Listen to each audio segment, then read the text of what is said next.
23 décembre 1951, Dijon. Sur le parvis de la cathédrale, on dresse une effigie du Père Noël comme un condamné.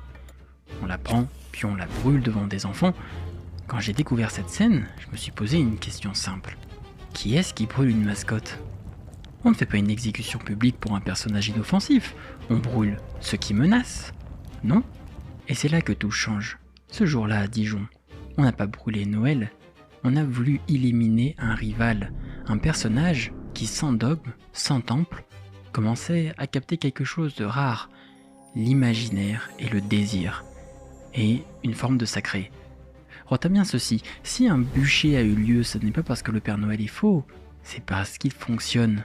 Et c'est ça que j'aimerais te montrer, car derrière ce fait divers un peu absurde, se cache une histoire beaucoup plus vaste, celle d'un mythe qui, sans qu'on s'en rende compte, a fini par rejouer les fonctions d'une religion.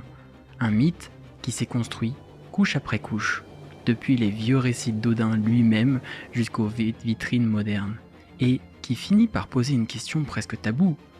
Dans une société qui se croit désenchantée, qu'est-ce qu'on fait quand un rituel revient ? Alors, on va remonter l'histoire, passer sous le rouge, sous la barbe, sous l'image lisse du Père Noël et découvrir comment un vieux visiteur nocturne est devenu l'un des dieux fonctionnels de notre époque moderne.